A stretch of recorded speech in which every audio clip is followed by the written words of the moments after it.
So before we get in, I just want to say about the book. I'm a big admirer of your writing. I mean, the last time we talked to Dave, the last time I was oddly heckled. There's still opportunity. Yes. Was we were talking about your novel, Lola, California, and I said something then, which I still believe is definitely still true now, reading the new collection, that you take so much exquisite care in your writing. It is always very invigorating to read you, because often when I do, I remind myself that often I'm very lazy reader, and I haven't noticed how lazy I am until I approach one of your either essays or your stories, or indeed one of your novels, because you take so many different themes and you weave them all together with all these different ideas that it demands of you in a very, again, in an entertaining way, I should say. It's not difficult in a, if we will, in a snobbish way. It's just, it asks of the reader to really pay attention. So it's a wonderful experience to read. But what it does, though, in terms of a conversation, is that there's so much to talk about. But we don't have all the time. So I wanted to focus on a couple of things, and I think two themes, and they both pop up in that story. One of the themes that carries through in this collection is travel, and the way travel works on a person. Or in this in these cases and throughout the book, when you sort of dislodge yourself from your creature comforts and place yourself in a place where sometimes you don't even speak the language, where the culture tends to be much more older than the one we have here in America, and how that works on a person. And second, and I bring this up even though you just said this is not autobiographical, a lot of it focuses on memories. Now, you said it's not autobiographical, but yet at the end of the book there's two nonfiction pieces. And one of them is called A Question of Travel. And in there you write about going to Granada, learning to play flamenco guitar from the gypsies who lived in caves, and you too had a guitar case with blue plush lining. So, let's start with that. In what way then is this, I can kind of guess, but I want you to talk about this. Is it, in what way is the exploration of memories not autobiographical? Thank you for the good question. I know I'm caught.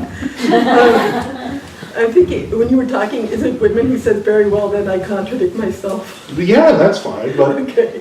All right, no, I will go with that.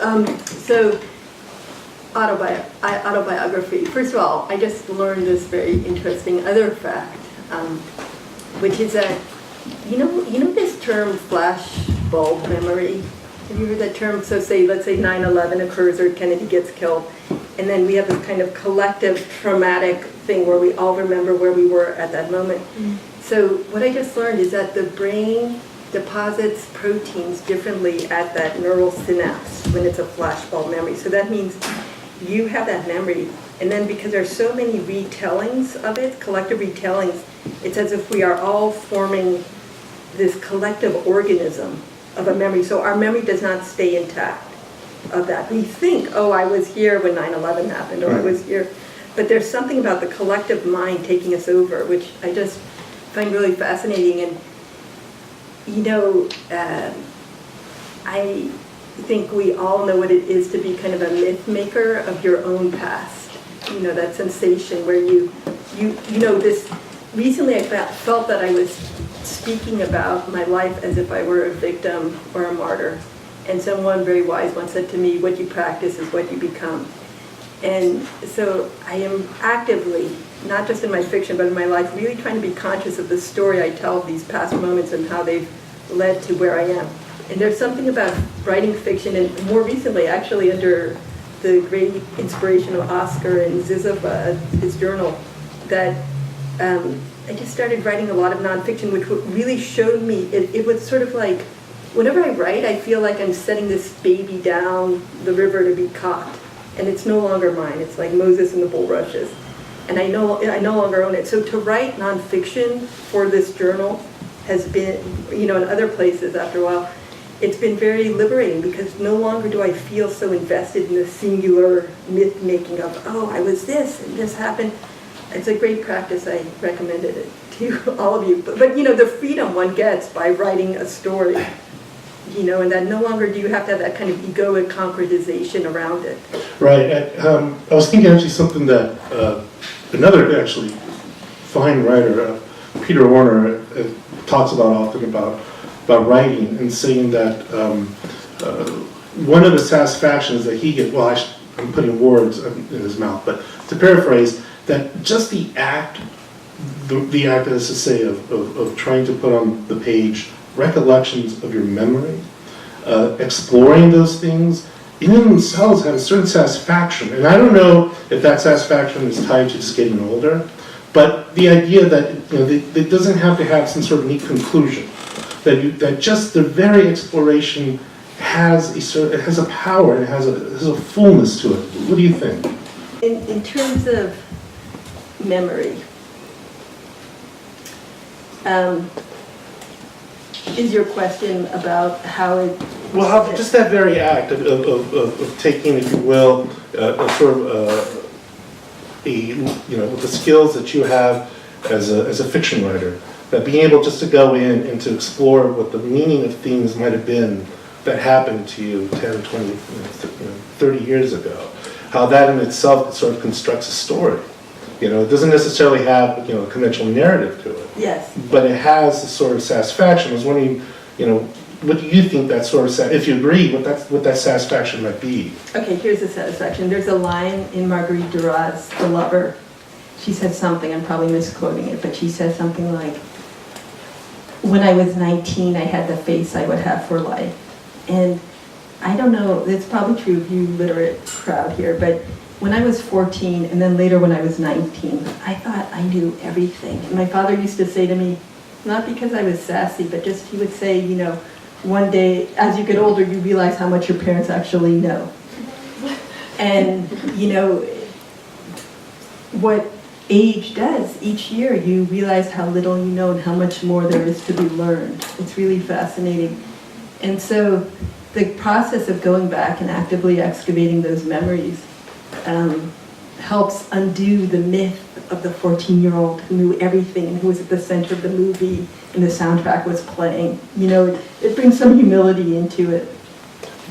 When you were gathering the stories for this collection, did you already have in mind at the beginning the idea of including 2 nonfiction pieces? And if so, why did you think that? What was your thinking behind wanting to include 2 autobiographical essays?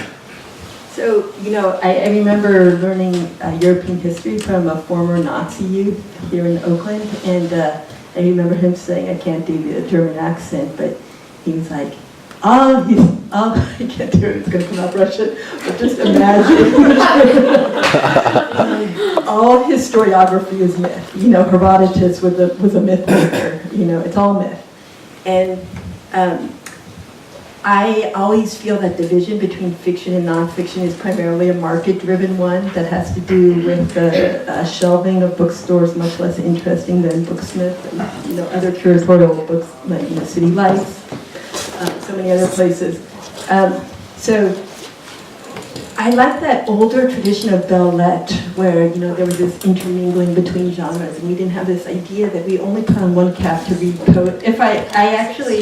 I thought of this volume as always having a lot of fiction and nonfiction, and again, it was a much bigger novel, a much bigger book, but I thought easier for the reader if there were these 2 essays at the end that would act as kind of a prospect view on really very determinedly chosen stories.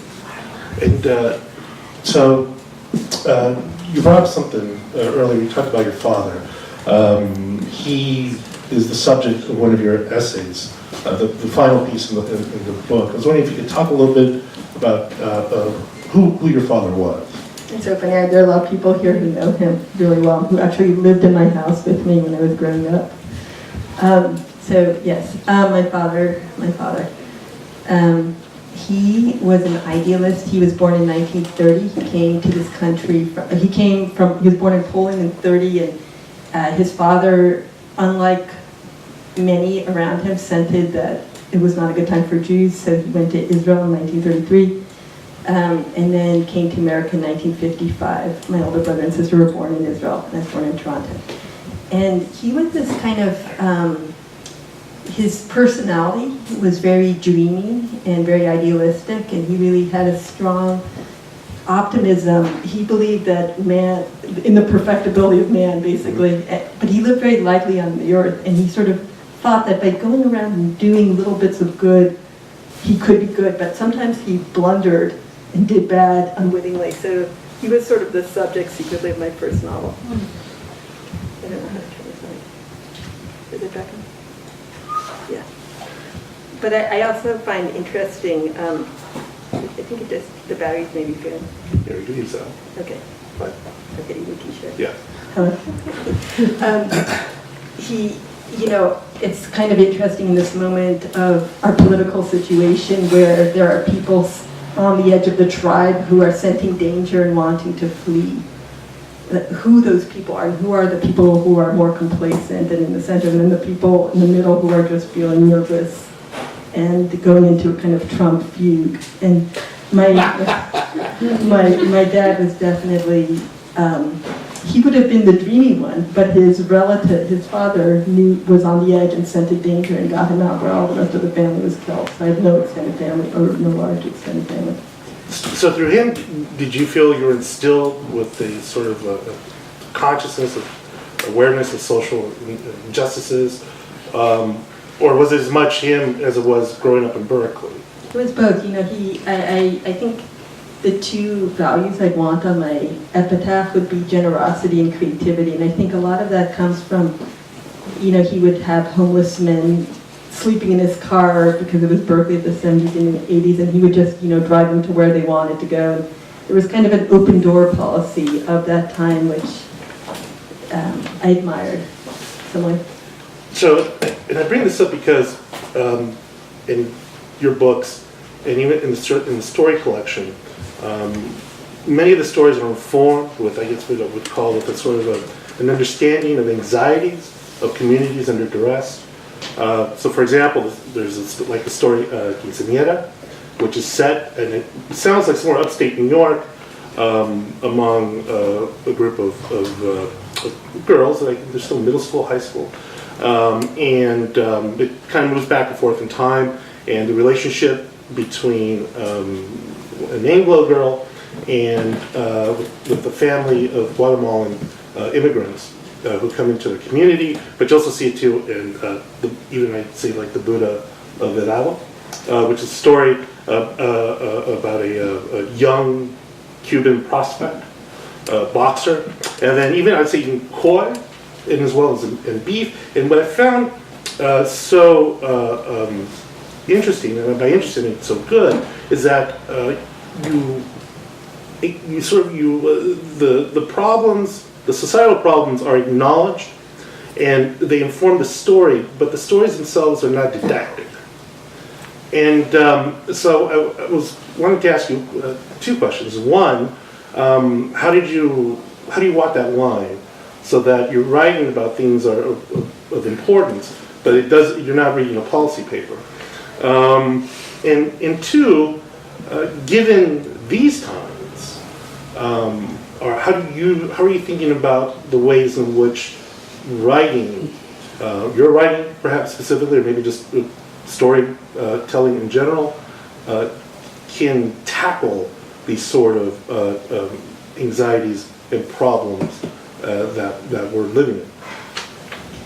I love that question. I just saw Anna DeVere Smith a week or two ago. She came to the school I teach at, and there was a white boy in the audience who raised his hand. He was like, "Anna DeVere Smith, it is so wrong the way that you portray that Korean shopkeeper in Twilight Los Angeles," which is where she impersonates all these different voices in after the in the LA riots. And I just really thought her answer was so beautiful, because she said, first of all, she could have really spoken down to this boy. And what she said was, she told this whole story about how she arrived in LA, this was before the internet, and these people called her hotel room and they said, "You're going to get it all wrong about Koreans. We're going to show you."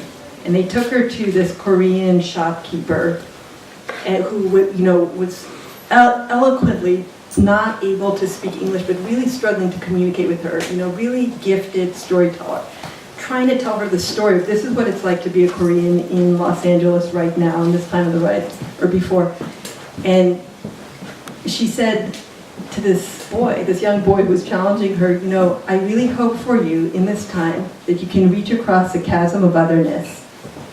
Dare to empathize," and not saying empathy is this appropriating technology, but actually that one can have empathy.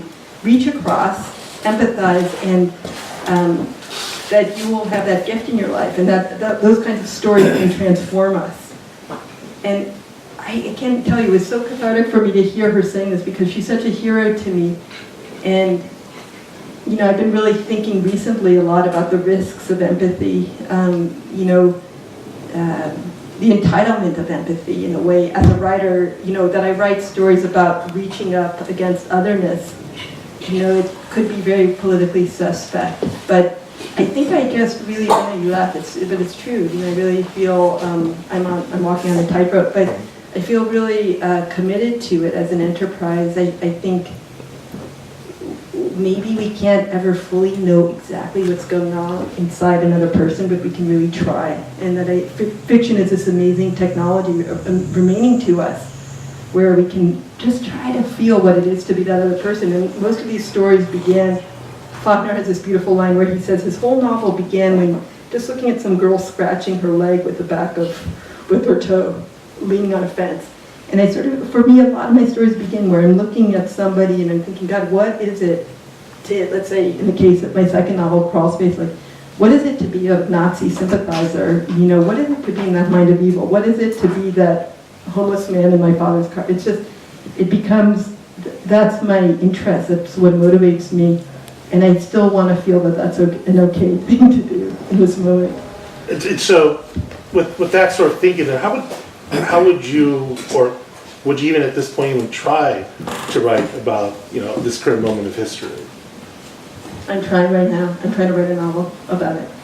Are there any sort of obstacles you're coming up against? The obstacles are the police in my head that are telling me I could be wrong for doing this. Are you ignoring them? I'm trying. I this morning back in California, which I feel is so creative as a place, I was just saying to Evan here that what's beautiful for me about coming back to California is that more creativity exists here, away from the yardsticks of the East Coast.